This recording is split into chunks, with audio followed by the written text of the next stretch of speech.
Hello दोस्तों, हम लोग न्यूज़पेपर एनालिसिस 24 अगस्त 2022 का लेके आए हैं। अभी थोड़ा एक वीक लगभग हमारा ये सीरीज जो है थोड़ा डिसरप्ट हो गया था, तो कुछ पर्सनल रीजंस थे। इसको हम लोग कोशिश करेंगे धीरे धीरे उसको भी पीछे का कर लेने की कोशिश करेंगे। डेली वाइज एक आध आर्टिकल वहाँ से उठा उठा के जो भी इम्पोर्टेंट चीज़ें होगी वो हम लोग अभी कर लेंगे उसको। तो आज के न्यूज़पेपर पे हम लोग आते हैं। तो आज का जो न्यूज़पेपर है उसमें चार मेन इश्यूज थे जो कि हम लोग को आगे काम का हो सकता है, फ्यूचरिस्टिक नोट पे है। इन चीज़ों को हम लोग आगे लेके चल सकते हैं। तो पहला है हमारा implication of 5G roll out for law enforcement. जो पुलिस हैं उन पे क्या प्रभाव पड़ेगा 5G अगर रोल आउट होता है तो। नेक्स्ट है आपका फ्रीबी पॉलिटिक्स, इस पे आर्टिकल था एक। नेक्स्ट चाबहार पोर्ट को लेके था, और एक सोशियोलॉजी ऑप्शनल वालों के लिए कंसेप्ट है एकल्ट्रेशन। ये सोशियोलॉजी ऑप्शनल तक ही सिर्फ सीमित नहीं रहे, क्योंकि GS1 जो अपना यूपीएससी का मेंस का पेपर है उसमें GS1 में सोशियोलॉजी के काफ़ी सारे टॉपिक्स हैं। तो ये इतना सिंपल सा टॉपिक है कि वहाँ पे भी ये फिट इन करेगा, बस इसका नाम लग रहा है कि थोड़ा सा अलग है। अदरवाइज ये कंसेप्ट हम लोग इवन जानते भी हैं, बस ये टर्म वाइज हम लोग इसको नहीं जानते थे, चीज़ें वही हैं। तो हम लोग शुरू करते हैं अपना आज का पहला article, implication of 5G roll out for law enforcement. तो यहाँ से शुरू करते हैं कि इससे क्या क्या फ़ायदा होगा, जो पुलिस एजेंसीज़ हैं उनको क्या फ़ायदा होगा 5G के रोल आउट होने से। तो पहला जो अपॉर्चुनिटी ये क्रिएट कर रहा है कि 5G जो होगा ज़्यादा इफ़िशियंट होगा, प्रोडक्टिविटी बढ़ा देगा पुलिस का, सिक्योरिटी में मदद करेगा। क्योंकि पुलिस जो है, जो क्रिटिकल इन्फॉर्मेशन है, बहुत सारी जानकारियाँ होती हैं वो जो क्रिटिकल है, जो कि सेव होती है कहीं पे, तो उसको एक्सेस करने में पुलिस की मदद करेगा।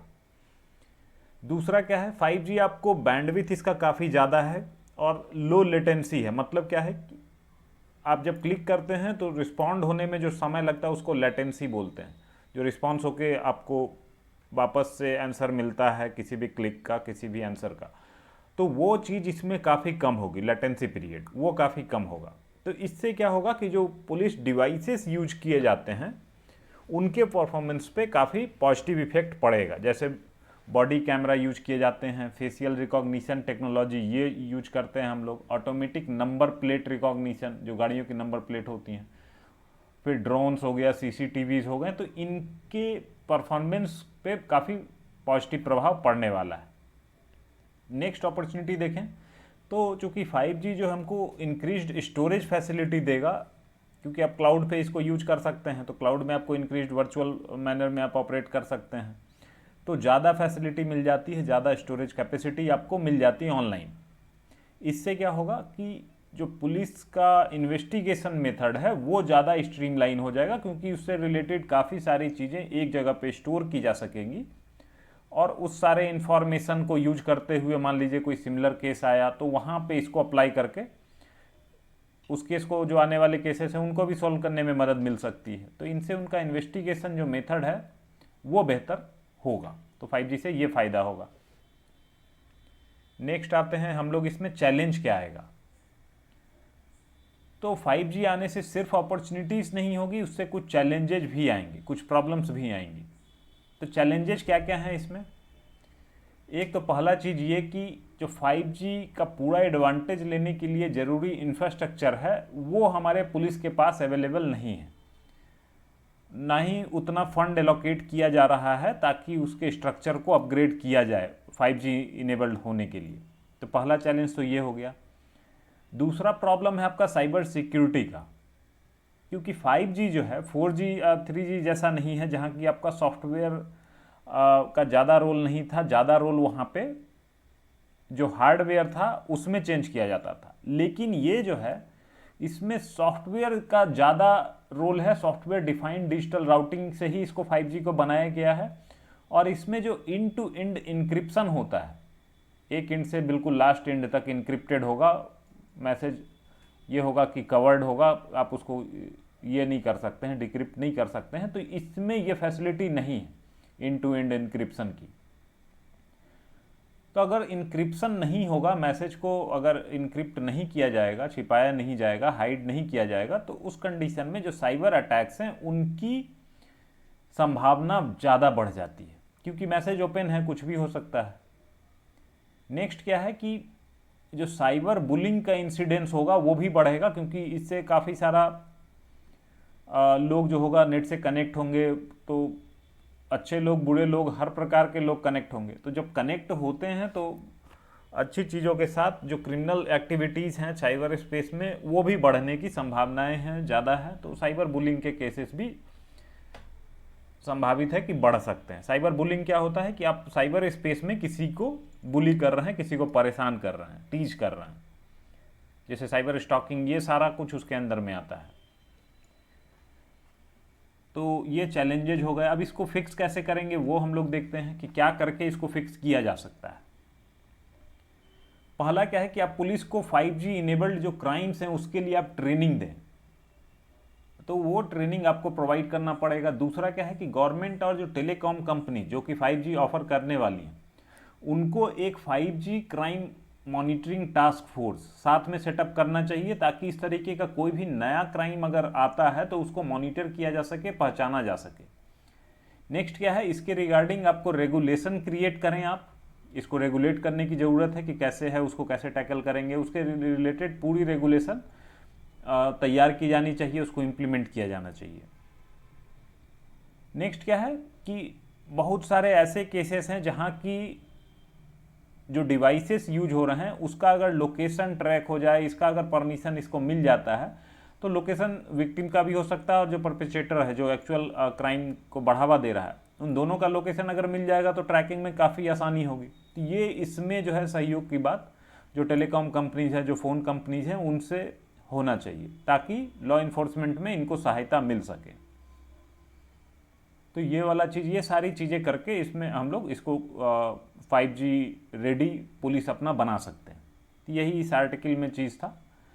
इसको आप सिर्फ पुलिस या लॉ इन्फोर्समेंट तक ना रखें, बाकी सारा एरिया में भी आप इसको तैयार करके जाएं, क्योंकि 5G बहुत ही जल्द रोल आउट होने जा रहा है इंडिया में, और बहुत ज़्यादा पॉसिबिलिटी है कि किसी भी जो आपका UPSC या फिर जो स्टेट PCS एग्जाम्स हैं वहाँ पे ये पूछा जाएगा।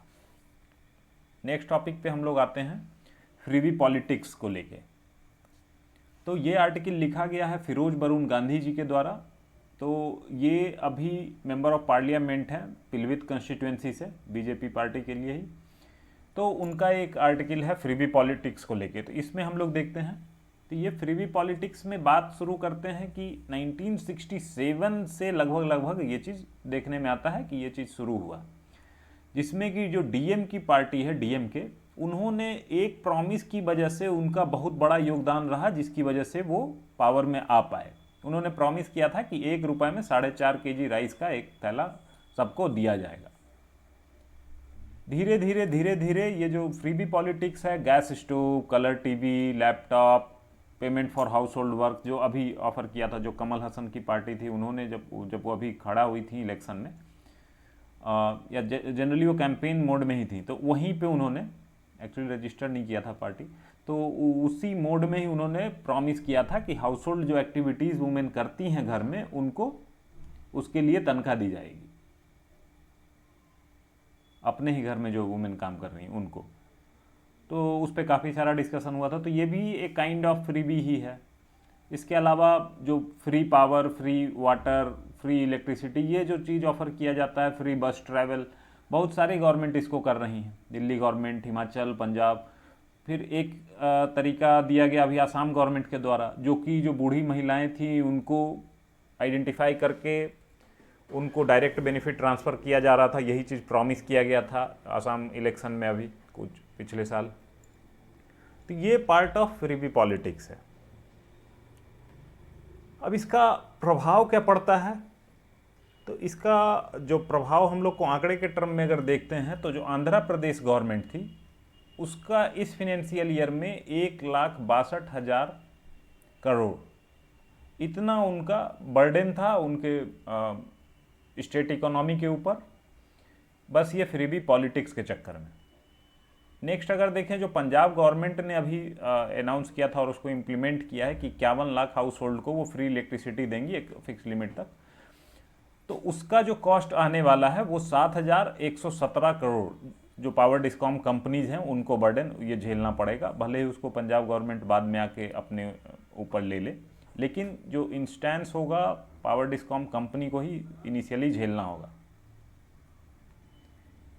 नेक्स्ट आते हैं कि इसका उनके ओन जो टैक्सेस हैं, उनका खुद का जो टैक्स रिसोर्स है, उसका कितना परसेंट फ्रीबी पॉलिटिक्स में स्टेट्स यूज कर रही हैं। इसके लिए एक सर्वे आया था आरबीआई बुलेटिन जून 2022।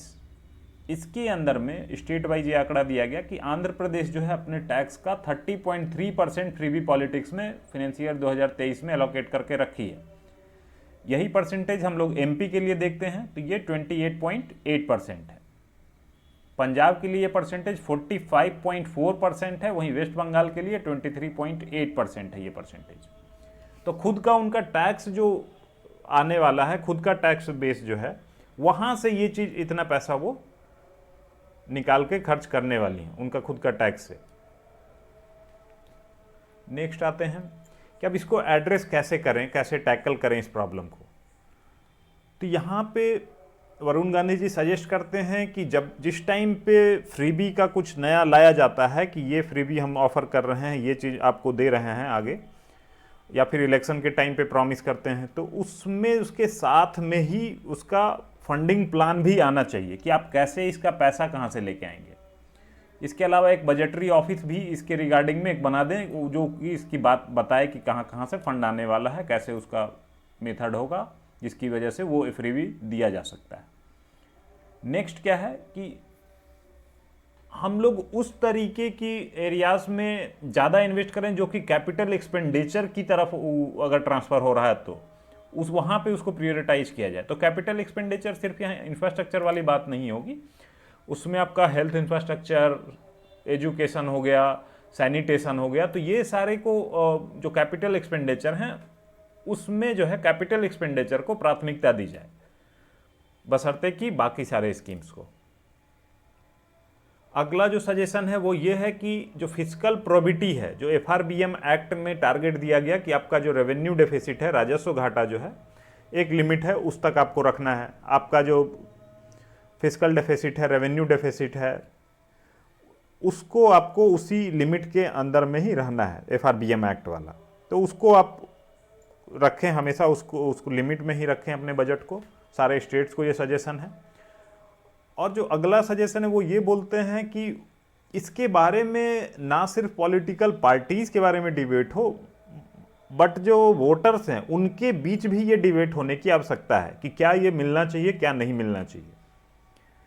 इसी रिगार्डिंग में एक और जो न्यूज आया है, सुप्रीम कोर्ट ने बोला है कि सारी की सारी पॉलिटिकल पार्टीज ही फ्रीबी पॉलिटिक्स को आगे बढ़ावा देने के लिए आगे दे रही हैं। उसमें कोई ऐसा नहीं है कि कोई पर्टिकुलर पार्टी इसको प्रमोट कर रही है। सुप्रीम कोर्ट के सामने यही चीज़ देखने को अभी आया है, जो अभी उन्होंने आज ही के न्यूज़पेपर में था वो चीज़। तो इस आर्टिकल में हमारे पास इतना है। Next we come to the next thing, Chabahar port को लेके। तो ये न्यूज आइटम क्यों आया है? क्योंकि जो अभी union minister of port, shipping and waterways हैं हमारे, सर्बानंद सोनोवाल, उन्होंने विजिट किया है उस एरिया में, चाबहार वाला जो एरिया है उस एरिया में उन्होंने विजिट किया है।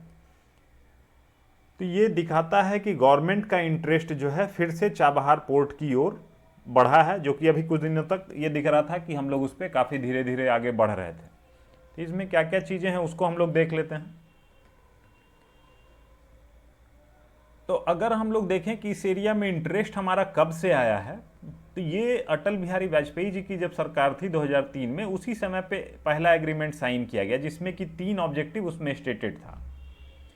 पहला ऑब्जेक्टिव ये कि इंडिया अपना पहला ऑफशोर पोर्ट बनाए, इंडिया के बाहर अपना पोर्ट बनाए और गल्फ में अपना जो स्थिति है उसको और सुदृढ़ करने में उसको सहायता उसकी वजह से मिले। फिर आपको पाकिस्तान को सरकमवेंट किया जा सके, उसको बाईपास किया जा सके आगे ट्रेड के लिए, सेंट्रल एशिया और इस वाले जो जोन है अफगानिस्तान, इसके इस रूट में। फिर एक अल्टरनेटिव लैंड रूट खोजा जाए अफगानिस्तान तक पहुंचने के लिए। तो ये 3 ऑब्जेक्टिव लेकर के 2003 में भारत सरकार आगे बढ़ी थी। इसी चीज़ को आगे वाली गवर्नमेंट ने भी फॉलो किया, जो कि दिखता है कि जो जारांज डेलाराम हाईवे बनाया गया अफगानिस्तान में, ये हैंडेड ओवर किया गया काबुल गवर्नमेंट को 2009 में। इंडिया ने ही बना के ये ऑफ़र किया। फिर जो चाबहार पोर्ट है उसको डेवलप करने के लिए एग्रीमेंट साइन किया गया 2016 में। तो ये दिख रहा है कि हम लोग उसकी दिशा में बढ़ रहे हैं। इसको ऑपरेशन जो है, ऑपरेशन वहाँ पे करने की, इसको ऑपरेट करने की जिम्मेदारी जो है इंडिया का है agency India port global Chabahar free zone, उसको दे दिया गया था। वो उन्होंने काफ़ी सारा ऑपरेट भी किया है। ऑपरेशन से रिगार्डिंग जो डाटा है वो उस न्यूज आर्टिकल में दिया था, उसको कैरी करने जैसा कुछ था नहीं, इस वजह से मैंने यहाँ पे उसको डाला नहीं है। लेकिन अभी जो रिसेंट टाइम है उसमें दिखता है कि हमारा जो चौथा ऑब्जेक्टिव है कि as an alternative route to China Pakistan economic corridor, जो कि आपका बेल्ट एंड रोड इनिशिएटिव जो चाइना का है उसका भाग है, तो उसका एज ए अल्टरनेटिव के तौर पे दिख रहा है।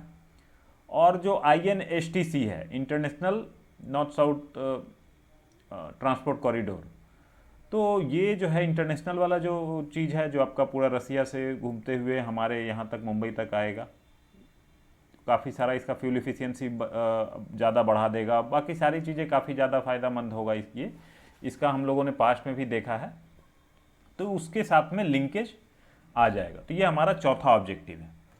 लेकिन इसको अभी तक रियलाइज क्यों नहीं किया जा सका है, क्यों इसमें प्रॉब्लम आ रही है? तो इसमें प्रॉब्लम आने का पहला कारण देखते हैं कि western sanctions on Iran, mainly US की तरफ से काफ़ी ज़्यादा सैंक्शन ईरान के ऊपर लगाया गया है, जिसकी वजह से ये प्रोजेक्ट उतना तेज़ी से नहीं बढ़ रहा है। फिर जो न्यूक्लियर डील था उसमें ऑन ऑफ सिचुएशन रहा। स्टार्टिंग में जो ओबामा गवर्नमेंट थी वो साथ में आई थी, तो वो बोल रही थी कि हम लोग इसको कंप्लाई करेंगे, लेकिन फिर जब ट्रंप एडमिनिस्ट्रेशन आया तो उन्होंने बोला कि हम लोग न्यूक्लियर डील से बाहर जा रहे हैं हम लोग। फिर अभी बाइडेन गवर्नमेंट आई है तो ये बोल रही है कि हम लोग इसको फिर से मटेरियलाइज कराएंगे। तो अभी तक उस डील से बहुत ज़्यादा कुछ जो हम लोग ने उम्मीद कर रखा था वो ज़्यादा कुछ हो नहीं पाया है। फिर जो ट्रंप एडमिनिस्ट्रेशन था उन्होंने काफ़ी ज़्यादा एग्रेसिवली इसके बारे में बोला था। इसकी वजह से इंडिया का जो ऑयल इम्पोर्ट था ईरान से वो भी बिल्कुल लगभग जीरो के लेवल तक पहुँच गया था। ये सारा प्रॉब्लम यहाँ पे दिख रहा था। इंटरनेशनल इम्प्लीकेशन को देखते हुए भारत इसमें धीरे धीरे स्लो बढ़ रहा था। एक रीज़न और भी है वो कि इसमें जो इक्विपमेंट्स लगने वाले थे उसको प्रोवाइड करने के लिए इंफ्रास्ट्रक्चर कंपनीज ही आगे नहीं आ रही थी, क्योंकि उनको लग रहा था कि उनको सैंक्शन का खतरा हो सकता है, बाकी जो वेस्टर्न सैंक्शन लगाया गया है उसकी वजह से उनका पैसा भी वहाँ पे फंस सकता है, तो ये खतरा उन्हें लग रहा था। तो यही रीज़न था। फिर से अभी दिख रहा है कि गवर्नमेंट जो है, इंडियन गवर्नमेंट इस पर फोकस कर रही है, इस पर अपना इंटरेस्ट आगे से दिखा रही है, क्योंकि मिनिस्टर विजिट कर रहे हैं वहाँ पे। बीच में कुछ इवेंट ऐसा भी हुआ था कि ईरान ने चाइना के साथ में एग्रीमेंट कर लिया था कि उसके साथ में आगे काम करना है, कैसे करना है। इस प्रोजेक्ट को भी बोल दिया था कि वो अपना नेशनल वो अपना खुद से बनाएगा। तो ये काफ़ी सारी चीज़ें हुई हैं, बट स्टिल यहाँ पे इंडिया वापस से आ रहा है अपना इंटरेस्ट को आगे दिखाते हुए। Now we come to the next topic, acculturation. ये सोशियोलॉजी का कंसेप्ट है, जो मैंने पहले भी बताया क्या होता है, कैसे होता है, कुछ एग्जांपल्स इसके बारे में, ये सारा कुछ हम लोग देखेंगे। तो इसको अगर हम लोग एक इमेज से देखते हैं जो किसी इस आर्टिकल में ही दिया था, इसमें आप देख रहे हैं क्या कि हर कलर का आदमी है, वो आदमी का सिंबल है, येलो है, रेड है, ऑरेंज है, ब्लू है, पर्पल है, तो हर कलर का है, वो अपना इंडिविजुअल आइडेंटिटी बचाते हुए उसके साथ में आगे बढ़ रहा है। तो यही है वो एक्लट्रेशन, कि आप लोगों से मिलते हैं, उनसे कुछ चीज़ें आप सीखते हैं, आप उन्हें कुछ चीज़ें सिखाते हैं, लेकिन अपना जो चीज़ है उसको रिटेन रखते हुए। ऐसा नहीं कि आप अपना सेल्फ का आइडेंटिटी खो देते हैं, जो जनरली होता है एसिमिलेशन वाला कंसेप्ट में। एसिमिलेशन में क्या होता है कि आप उससे समाज में इतना ज़्यादा एसिमिलेट हो जाते हैं, जुड़ जाते हैं, बिल्कुल मिल जाते हैं कि आपको सिंगली आइडेंटिफाई कर पाना मुश्किल है। लेकिन यहाँ पे क्या है कि आप मिल रहे हैं, जुल रहे हैं, दोनों का कल्चर प्रभावित हो रहा है, लेकिन अपना अपना आइडेंटिटी रखते हुए। तो यही वाला टर्म है एक्लट्रेशन। ये जो टर्म दिया गया है ये American geologist John Wesley Powell, इनके द्वारा 1880 में दिया गया। इन्होंने डिफाइन किया था कि जो डिफरेंट कल्चर के लोग एक दूसरे से मिलते हैं उसकी वजह से लोगों में जो साइकोलॉजिकल चेंजेज आते हैं उसको इन्होंने एक्लट्रेशन बोला था। लेकिन अभी जो है रिसेंट टाइम में इसको डिफाइन किया जाता है एज ए प्रोसेस, जहाँ की एक आदमी या फिर एक पूरा ग्रुप किसी एक कल्चर का वो दूसरे कल्चर से कांटेक्ट में आता है, उनके बहुत सारे वैल्यू और प्रैक्टिसेस को अपने अंदर एडॉप्ट करता है, जबकि अपना जो खुद का डिस्टिंक्ट आइडेंटिटी है उसको प्रिजर्व रखते हुए, ऐसा नहीं कि बिल्कुल मिक्स हो जाए। तो ये एक टू वे प्रोसेस है। टू वे प्रोसेस मतलब क्या है कि जो मेजोरिटी कम्युनिटी है और जो माइनॉरिटी कम्युनिटी है, तो मेजोरिटी से माइनॉरिटी वाला भी प्रभावित होता है और माइनॉरिटी के जो कल्चर है उससे मेजोरिटी वाला भी प्रभावित होता है। तो ये आपका टू वे प्रोसेस है, ऐसा नहीं कि सिंगल डायरेक्शन में ही कल्चर आपका जाता है, दोनों ही डायरेक्शन में ये चलेगा। तो इसका प्रभाव अगर देखें तो क्या है, तो ये आपका जो खाने का हैबिट है, फैशन है, art, architecture, work culture, literature, इन सारी चीज़ों पे अपना प्रभाव डालता है। और ये जो है इंडिविजुअल या ग्रुप लेवल दोनों लेवल पे ही हो सकता है। आउटकम अगर बात करें तो आउटकम के तौर पे 4 चीज़ें आ सकती हैं। पहला, रिजेक्शन। रिजेक्शन मतलब क्या है कि आपने सीधा उस कल्चर को रिजेक्ट कर दिया, उससे आप कुछ भी नहीं लेने जा रहे हैं, उस सारी चीज़ को, उसको आपको कोई लेना देना नहीं, आपने रिजेक्ट कर दिया। दूसरा, इंटीग्रेशन। इंटीग्रेशन मतलब आपने अपने वाले में मर्ज कर लिया, इंटीग्रेट हो गए, उसका जो चीज़ है उसके साथ में आप जुड़ गए, तो ये इंटीग्रेशन हो गया। नेक्स्ट है मार्जिनलाइजेशन। मार्जिनलाइजेशन में क्या है कि आपका जो कल्चर था और दूसरे वाली टीम का जो कल्चर है, तो आपके कल्चर में मैक्सिमम लोग जो है इसको अडॉप्ट कर लिए हैं, जो बच गए हैं वो तो मार्जिन पे आ गए हैं क्योंकि वो माइनॉरिटी में आ गए, बहुत ही छोटा नंबर उनका बच गया कि वो चेंज होने को तैयार नहीं है, तो उनका मार्जिनलाइजेशन हो रहा है यहाँ पे।